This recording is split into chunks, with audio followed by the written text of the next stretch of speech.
Hey, so you know how you get the question, what would you tell your younger self? Or what's something that you would tell your younger self? And I've always had similar responses to the question, but I was thinking about this recently because we have covered a series on identity with the Kumi Cherie podcast, and we've had Dr. Candice Johnson on to join us for those two parts of the series, if you will. And I don't know, I just started thinking about like identity formation, how that occurs over time.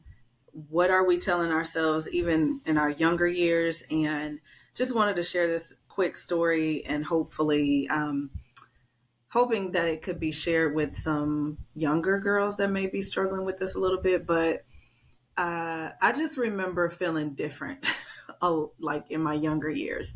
And I also remember feeling the pressure to conform, also feeling the desire to be a part of, right? Like to be accepted. And it was weird. I was like, I was okay being in my own skin, being who I was, but also not wanting to be like, I don't know, singled out, right? So it's like, okay, it's okay if I'm being me, but you're not realizing that I'm different. And so then you're not calling attention to it and we're fine. But once you call attention to it, then now it's a problem. And so I just remember a story that I've shared in the past, but so if you've heard it, you've heard it, but I'm saying it again.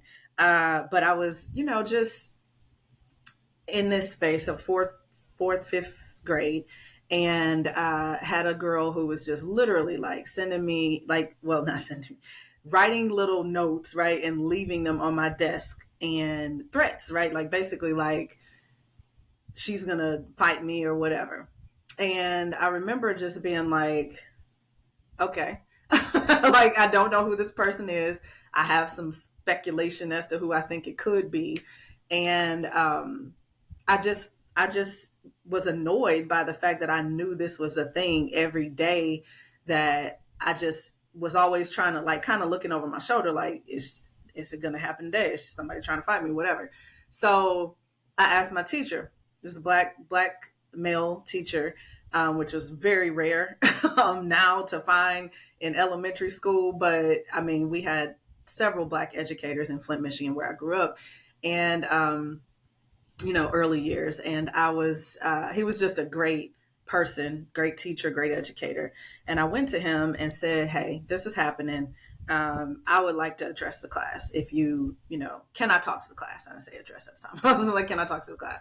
And he said, you sure you want to do that? I said, yeah, I do. And so I stood in front, he let me stand in front of the class. I shared with them, I said, hey, somebody's been leaving notes on my desk saying that they want to fight me. I don't know who it is because you're not leaving your name, but I'm tired of trying to figure out who it is. And I just want to say I'm here and you must be here. So show yourself. Who are you? And if you're not going to say anything now, stop leaving notes on my desk. Crickets. Nobody raising hands, nobody saying anything, and the note stopped. Okay.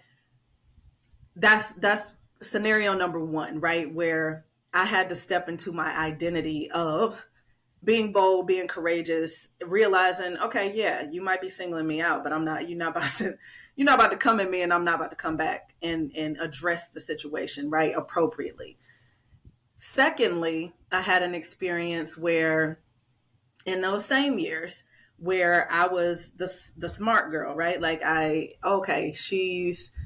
you're always getting A's, and it was just like, oh my gosh. So it was, like harassment almost, right? Like it's just like, yeah, she got an A, da, da, da, and I just started feeling like, you know what, I'm tired of this. I'm tired of the constant, nagging. And yeah, I did get an A, but why does it have to feel like this every time? So I was like, you know what? I'm getting ready to make sure that I don't get an A on this next test. Like I'm going to purposefully miss some of these questions, make sure I don't get an A. So I get the side eye from Mr. Alexander because he's like, he knew, like, come on. Like, I know you know this stuff. I know something's going on here. He didn't say anything to me about it, but he gave me this like knowing look. And I'm like, I kind of shrunk because I was like, you're right. Yeah, I know. But when everybody started, what'd you get? What'd you get? What'd you get? And they saw that I didn't get the A. It was like, what? You didn't get an A? Like, what? Like, oh, what? Oh, okay. You don't know. So I was like, okay, so it really doesn't matter. Either way, y'all go talk what you go talk. And either way, I got to deal with how I feel about myself. And so I just want to encourage young girls out there. It starts early. Know who you are, right? Remember who you are, and then show them who you are and be comfortable in that, because you were created, you were fearfully and wonderfully made. Show them who you are.